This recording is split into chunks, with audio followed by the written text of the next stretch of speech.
Hello, welcome back to Silver Pride. I'm Gareth McLean, and this is the Big Sunday interview. I am joined by Michelle Hardwick, who's currently in Emmerdale. She is a wife, a mother, a dog owner. She's a social media titan, I guess, maybe, with nearly 250,000 followers on Twitter and Instagram together. And you've been on the Pride Power list, the Diva Power list. You know, that, do you feel powerful? Gosh, when you say it like that, yeah, I do feel a bit powerful. No, I don't, not at all. It's a massive honour, to have appeared on those lists. It really is. And hello, Gareth, to you too. Hello, Michelle. Oh, nice to see you. Do you feel like a stop it? Do you feel like a grown-up? I wanted to. Do I feel like a grown-up? I don't think I'll ever feel like a grown-up. But I suppose now that I'm a mum, yeah, this is the most grown-up I've ever felt. Because because what I want to ask you is, as a sort of gay woman that's visible in the public eye now, for people to look at, to stare at. No, but for younger gay sort of women and girls to think, oh, there is what I can be. She's got it all. Did you have any of those people when you were young? Did you look to gay women for sort of affirmation in that respect? To be honest, when I was growing up and when I realised that I was gay, and that was, gosh, early 20s, possibly late teens, early 20s, there really wasn't anyone. There was Ellen. There was Ellen DeGeneres. But to be honest, there weren't that many people that at that time were out and proud. So that for me is one of the big reasons why I chose to not publicly, here's my life, do you know what I mean? But to sort of not hide away and not shy away from who I am, who my family are, and just to show that, I'm married to a woman, we have a beautiful son, and we're very ordinary people.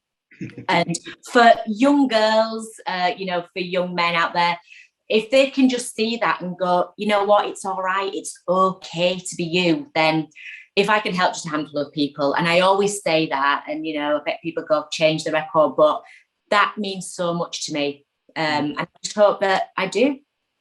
That I can touch, a few people that way. Yeah. When you were a kid, did you feel, there's a lot of LGBT plus people feeling that kind of isolated, lonely, different from other people? Was there? Because you don't strike me like, I've seen how much you love your family, for example, and I can't quite picture a kind of a moody sort of teenage Michelle in a room thinking nobody understands her, or like. No, I wasn't like that at all. But I didn't actually realise I was gay till I was sort of 17, 18, by which point I was out away working. So that was when I sort of realised, that's when I sort of found myself who I was. But growing up and at school, maybe in a way, because I didn't know at that point, maybe that was easier for me. Maybe if I had have known, I might have locked myself in the bedroom more. But yeah, I certainly wasn't. I wasn't that moody teenager that was locking themselves away in the bedroom. I'm so sorry if you can hear my wife bathing our son, singing to him, and it's quite loud. I'm so sorry. What is she singing? She's got such a lovely voice. What is that she's singing? I can hear her going, splishity, splashity, splish, splishity, splashity, splish. She knows that I'm doing this. So sorry. That's okay. So as to the couple, your dog will start barking in a minute. I know. And you mentioned that at 17 you were out working, and you'd obviously started acting a lot earlier. You'd been on stage at the Royal Court by that age, had you? Was that around about then? Yes, that's correct. That's when I got my first professional job. I was 17 years old, and that was at the Royal Court Theatre upstairs. And if you think leaving school at 16, and I went to sort of resit a few GCSEs at college. I left school when I could and then went to college because I thought that was a bit more grown up. And then auditioned for this show down in London with quite a lot of people, and didn't think at all that I'd get it. My mum and dad were hoping that I wouldn't get it because I was 17 years old and you're living in London, and at that age then without a chaperone. But I got it, and it was wonderful. And it was a four-hander with Sue Devaney and the wonderful Lorraine Ashbourne, who's married to Circus. And it was amazing. And it was I think like 3 or 4 months down there, and it was just a really good time in my life. Have you always been that's quite a brave thing to do, to audition for a show at the core, to go to London at that age? That takes guts. Brave or stupid, don't know. Looking back now, if that was Teddy, I'd be like, no, absolutely not. But I just think, because it's just something that was within me. And like I say, I think when I was auditioning, I didn't actually think I'd get the job, because you sort of never, well, I certainly don't. Whenever I go for auditions, I never think I'm going to get the role. And then getting a recall, then it was like, oh, you're down to the last 2 for that particular role.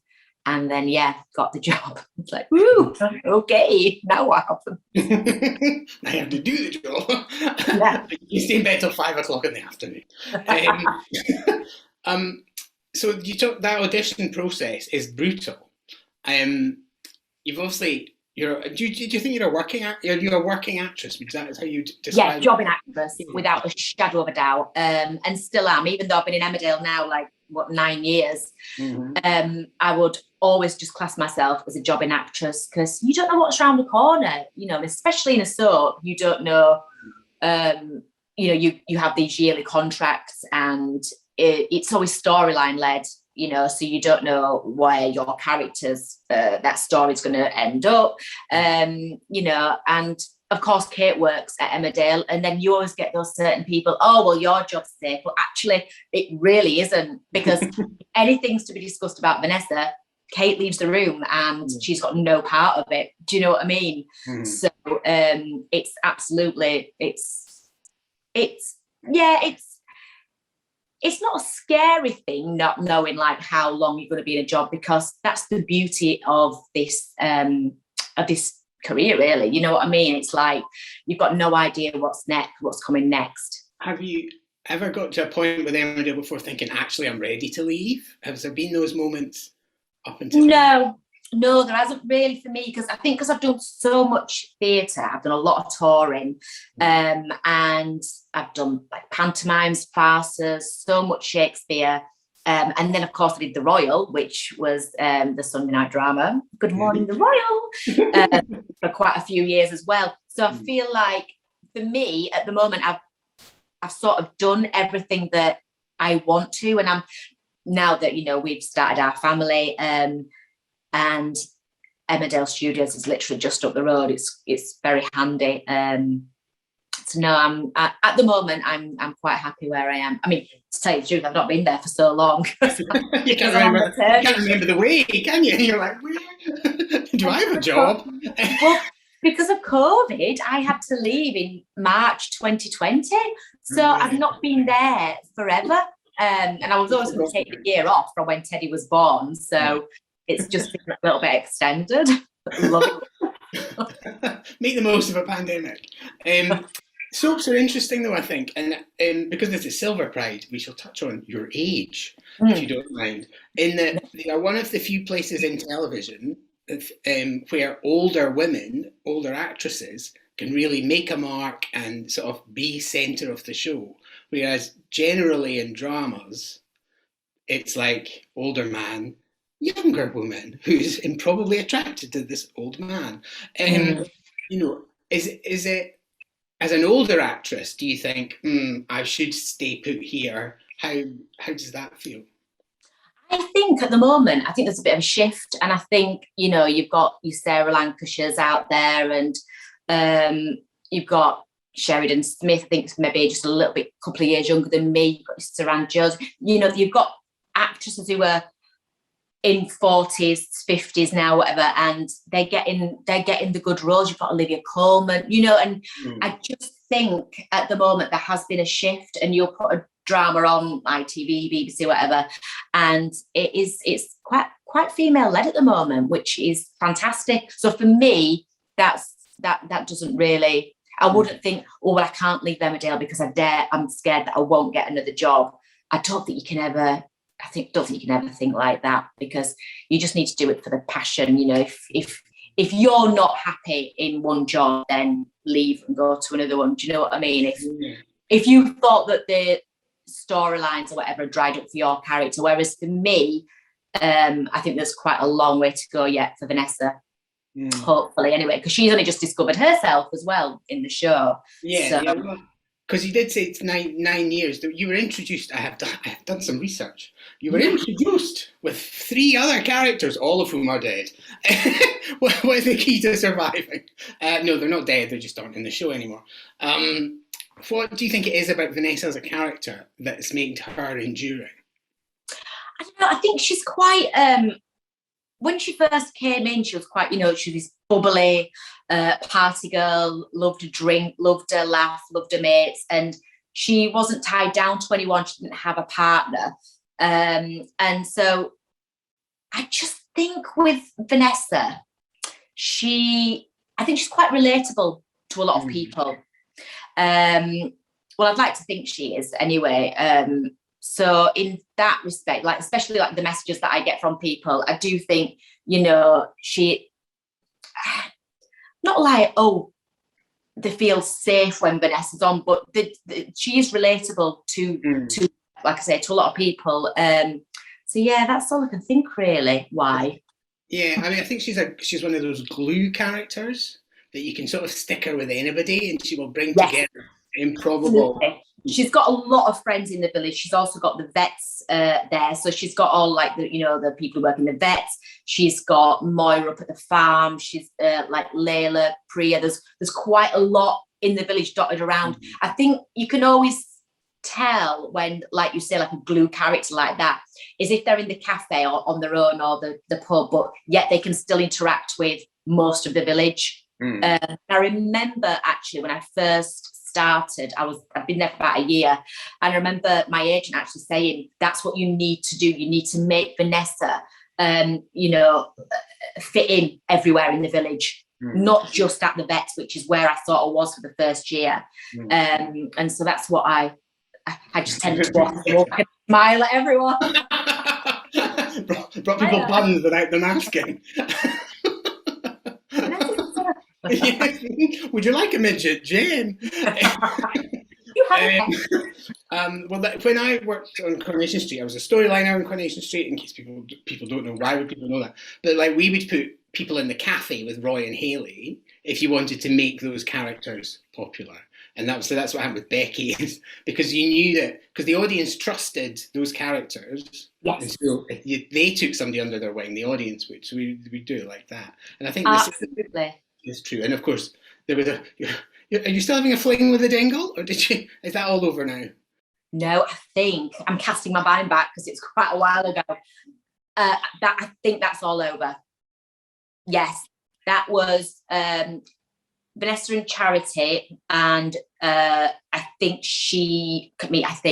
know she had a bit of a kiss or something with a character called Mackenzie, and Vanessa's sister Tracy told Vanessa, all off screen, because I was pregnant. And so, yeah, it's all over. No. That's it. All done. I'll buy a hat then.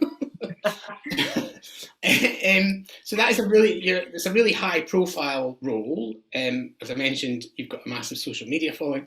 Did you always want to be famous? And what are the pros and cons of celebrity? I always knew I wanted to perform, so I always knew I either wanted to be like on stage or television. And like from a very early age, I never imagined the celebrity that went with it. The fame that didn't enter my head. Because I started off, well, I did one episode of Heartbeat when I was in my teens, but then I did so much theatre. And, you don't get the celebrity and the fame with that. And until then I went on the Royal, and that's when you started then getting recognised. Not nowhere near as much as when you're in a soap opera, because you're obviously in people's living rooms nearly every night of the week, and you're so familiar to them. Like, I've not been on screen for, been nearly almost 2 years, yet I was out the other night, and I just got stopped for pictures and everything, so much.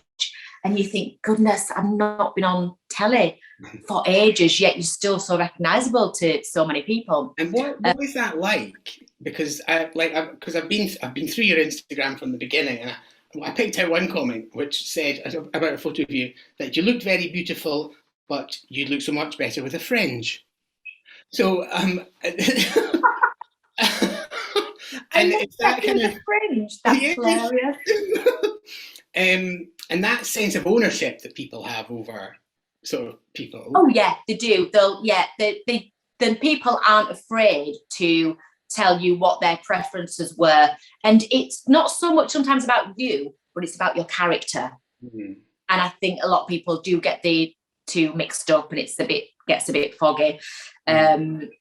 But yeah, also it's the good and the bad as well, because there's some not very nice people on social media, as we all know. But that's just part of it. And, people could say, well, come off social media.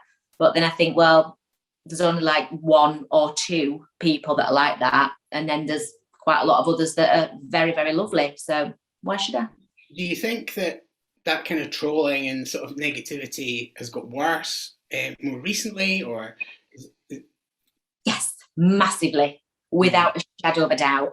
It has, for me, not so much like it's terrible to say, the last few months, but like the last one we had was after Teddy had been born, and just saying like me and Kate would burn in hell because we've had a child, and just really, really awful things. But I've said before, say what you want about me or about Kate, but do not mention the baby. But I do think it is getting worse. And I know there's petitions at the moment, isn't there, about there should be a law change where people, you can't be on social media unless you have an actual like address they can contact for, who they know who you are. And I believe that should be brought in, because it's disgusting. Some of the things that you get is horrific. Why do you think people behave like that? Because we were brought up well, we wouldn't behave like that. But some people, is it envy? Is it sort of feeling disenfranchised? I can't get to the bottom of it.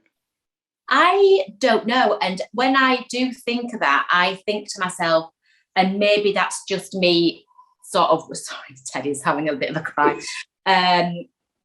Kate's with him, not him, I'm not just doing it. He's cleaning the oven. Doing an interview, Teddy. Oh God, totally lost my train of thought. I cannot remember anything. It's going to be fun when I start back at work, isn't it, with lines? Yeah, oh gosh. Just carry these cups over to there. It'd be like 2 soups, like Julie Walters. Why do you think people are so horrible on the internet? Oh, yeah. So, thanks, Gareth. I think, I tell myself, I think they're bored. And then that's as far as I will allow to think that they're like, that's, that they're not that malicious and and they're just bored little people sat behind the keyboards having a laugh. And it could be, I always think to myself, it could be your bank manager, it could be the person who works at your local florist. Do you know what I mean? It's probably not, but it could be. Yeah. And you just don't know. And that is the thing, nobody knows. Yeah, nobody knows. So that anonymity does provide people with. I've had a couple of years ago, it was that bad that the police had to be involved. So was that homophobic abuse or misogynist abuse or all the abuse? Just abuse. Just abuse. Yeah, just wanting me to die and things like that. So yeah, but they didn't mention because I was gay or anything like that. It was just it was from men. So yeah, don't know. So yeah, the threatened by a police were strong woman. fantastic. Pardon? Threatened by a strong woman. That's always that. It's the danger, isn't it? Yeah. So you are gay, and you are married and have a wife and a child. As a gay man, I thought that, well, I don't have any sort of paternal instincts at all, and I felt that as an option was closed to me when I realised I was gay. Did you always want to be a mum? And did that run in parallel with your sexuality? Yeah, I've always wanted to be a mum. And as I was in my 20s, and got into sort of early 30s, I sort of thought to myself, I don't know whether this is actually going to be possible. And I don't know, it's meeting the right person for a start. It's meeting somebody who also wants to have children. Because I've had previous partners that didn't want children. And I remember that was, my gorgeous mum.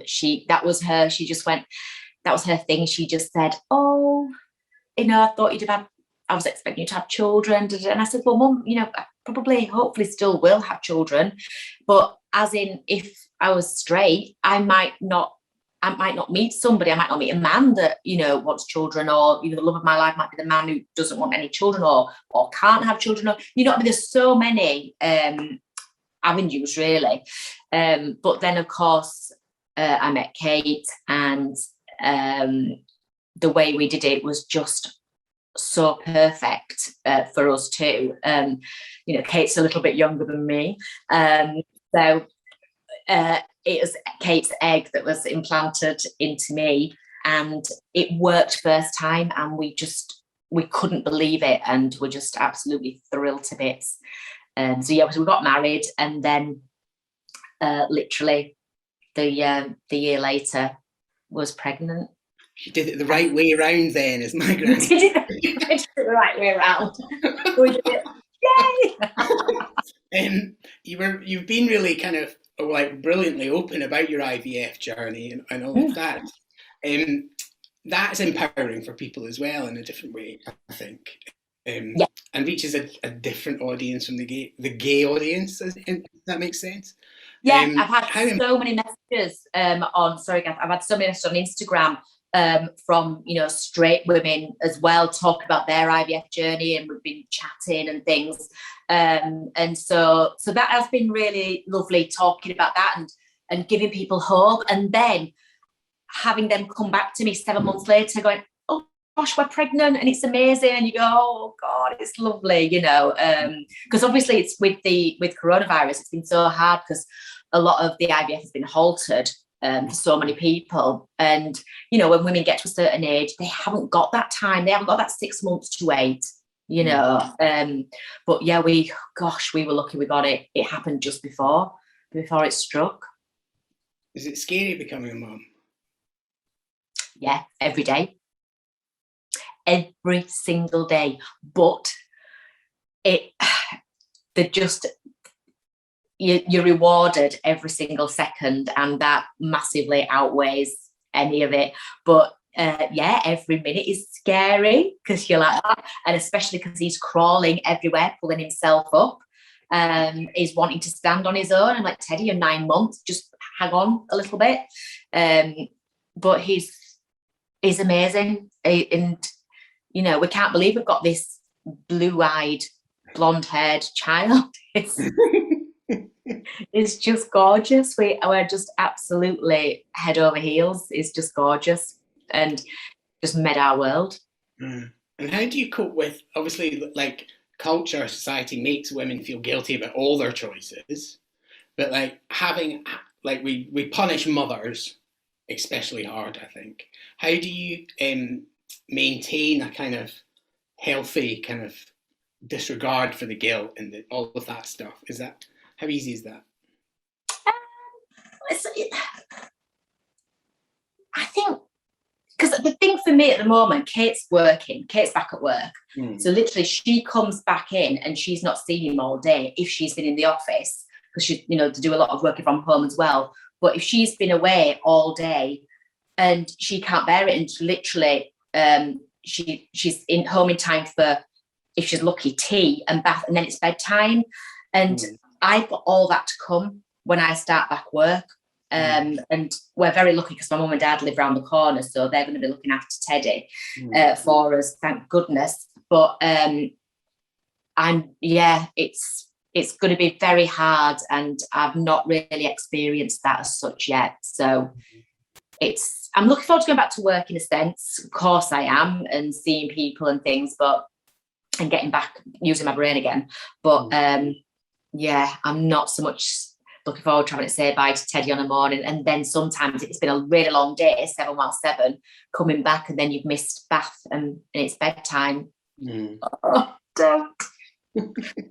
Fine, I've still got a few months.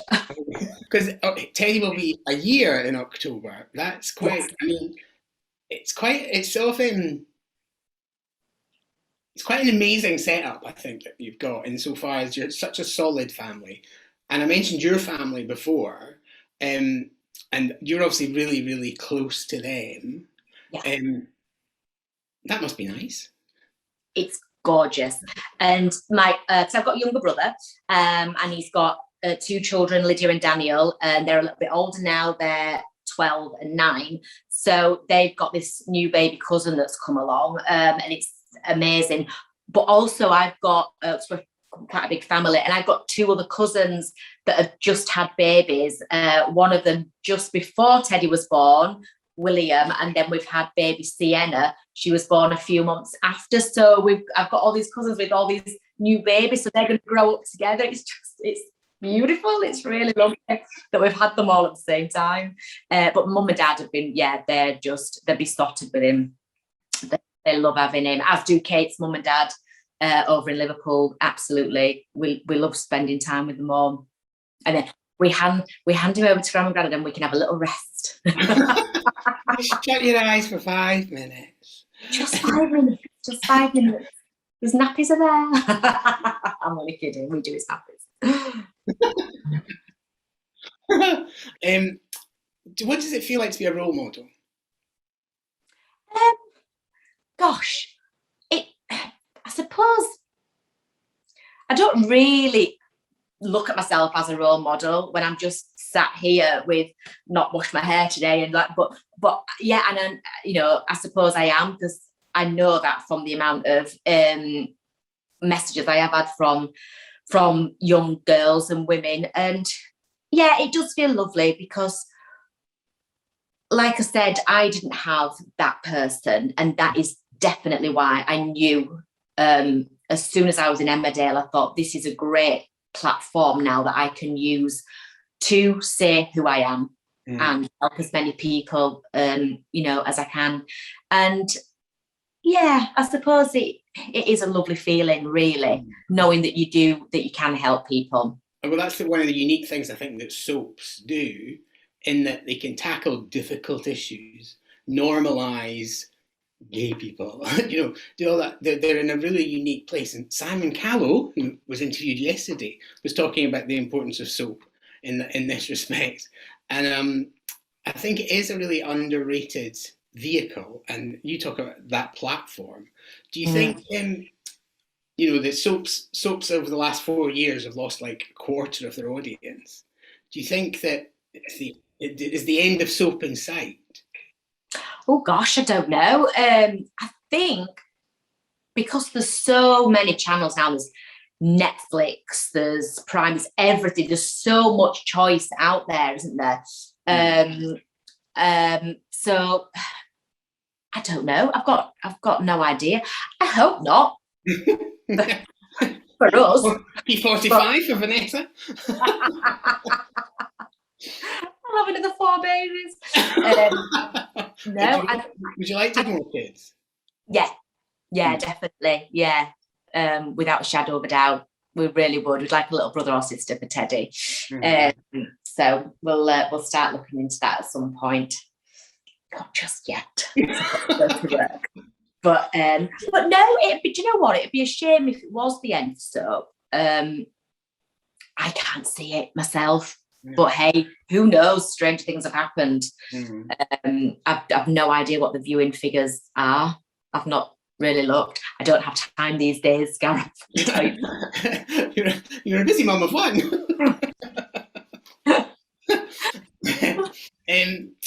So I said I'd done my research. I had looked up your reviews at the Royal Court. You were described as quietly intense. Oh my goodness, really? Yes. Mm. How have you found these? Oh, see, I have my ways. I also spoke to somebody who was telling me that you can't butter toast properly. That's my wife. My wife has told you that, hasn't she? How do you butter toast incorrectly, Michelle?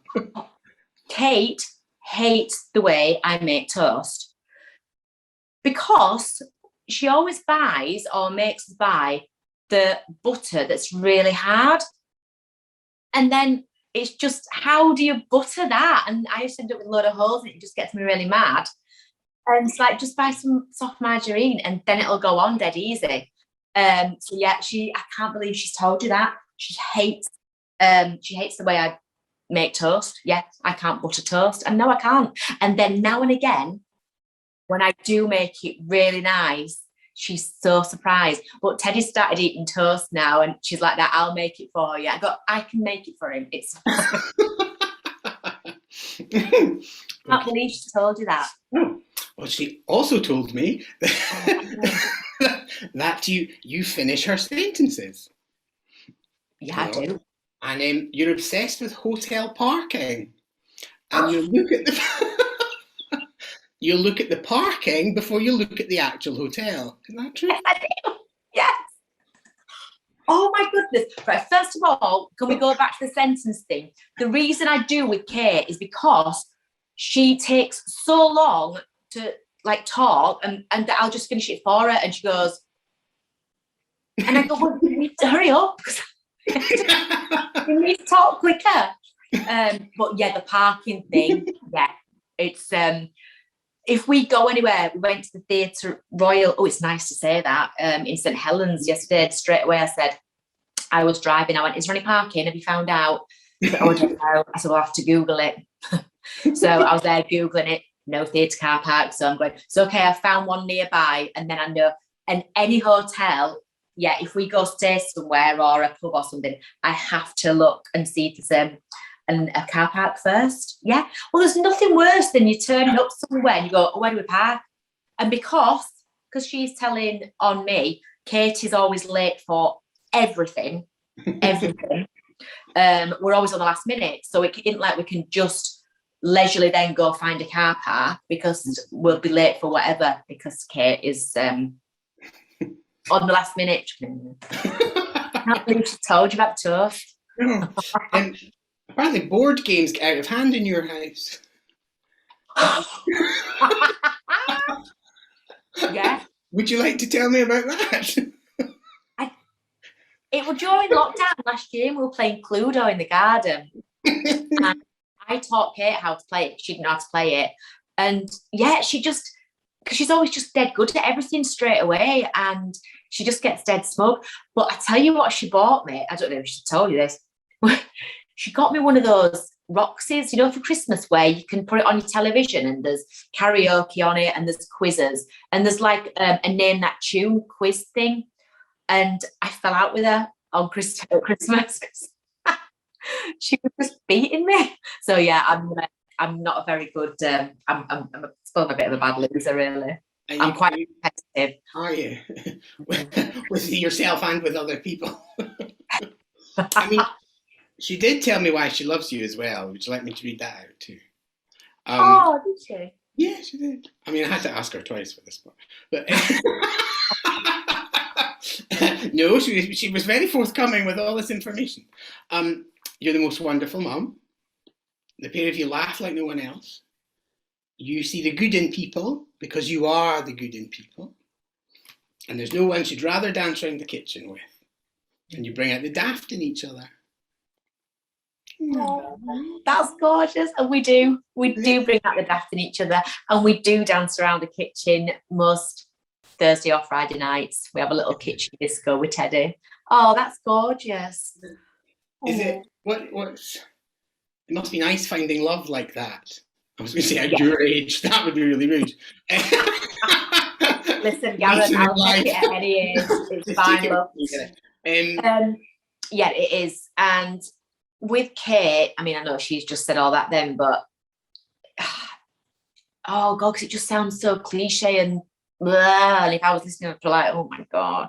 But we do make each other laugh all the time. And I don't know, it's just even silly things like we'll be watching TV and I go, oh, you know what they look like? I go, they look like a cross between so and so. And she goes, I can see it. And if she'll say that, I always say, we see the same things. And she goes, we dream the same dream. And we always then burst into Belinda Carlisle. We've just, yeah, we are very, very alike. We've got the same values in life. We laugh all the time at everything, apart from when we're playing board games and in that tune. But yeah, I feel very lucky. We've established you're a lovely wife. But how good a friend are you? Can you tell me about going to the bathroom at Fiona Wade's wedding with one Laura Martin?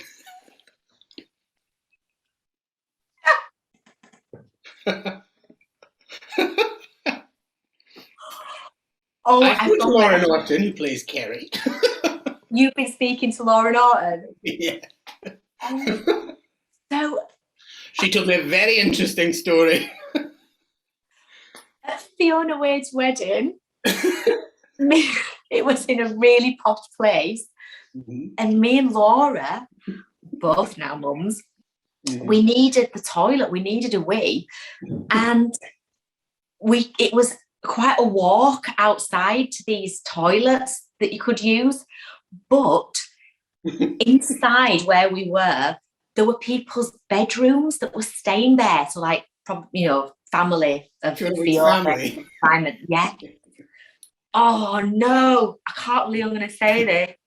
And Laura was like, she's going, Shelley, because she calls me Shelley, there's Laura, and she's going, I'm not going to do her accent because I really can't do it. But she said, there's a bedroom here. She went, there'll be nobody in it. She says, they've got an ensuite. She went, should we just go to this? She went, I know that someone's gone in before. I went, oh, go on then. So we both went in together, walked in the room, and somebody was asleep in the bed.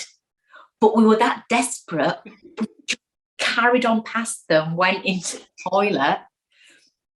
Both were like, you go. Next thing, we heard somebody else walk in whose bedroom it was and started having this conversation. We were like, oh no. And I'm going, we need to climb out of the window of the bathroom. And Laura's going, we can't climb out. Sure, we're just going to have to brazen style it out. I was like, we can't just walk out. Anyway, yeah, we did. We just walked out and went, we just had to pretend that we didn't realise it was someone's bedroom, and we just thought that the toilets that we used. And then there was a sign on afterwards saying, these are not public toilets. And it was like, oh no, I can't believe she's told you that. Awful. It was just when we walked in and then we saw someone, I was like, and Laura's went, oh, come on. I was like, oh no. Can we blame it all on Laura now? Yeah, that's not quite the story she told me. Most people would have probably turned on their heels and left. I know. Oh, we're so ridiculous, honestly. Love her to bits. Oh my goodness. Gonna be boarding her tonight. So where do you think so it's Silver Pride, obviously. Can you see a future? Get your crystal ball out. Given that LGBT people have been visible for longer, and we now have those elders, and that's the imagined family, the family that you choose. How plugged into that? How important do you think that is for sort of younger generations to see that there are older generations there living ordinary lives like yours? That's your word, not mine. I think your life's rather extraordinary. Well, not your life, but you are rather extraordinary. And so is Kate. Yeah, how important do you think it is to have that kind of heritage that's visible? Oh, I think it is so, so important. And, you know, when you got in touch with me and asked me to be a part of this, it was like, without a shadow of a doubt, absolutely. Because it's just, for the people now that are LGBTQ, it's the ones that are in their 70s, 80s, beyond, um, you know, it could be hard for them, you know, and for them to have this network, and for people like yourselves, Gareth, who are amazing and organise fantastic events, it's just it's wonderful. And then I think for younger people to see that there are people out there that are going to be looking out for everyone, I just it warms my heart, and I think it is so, so important, and it needs to be carried on. And I think it always, you know, will be. And you're setting a wonderful example. You really are, of how it should continue. You know. You can come back. Thank you. Michelle Hardwick, thank you very much.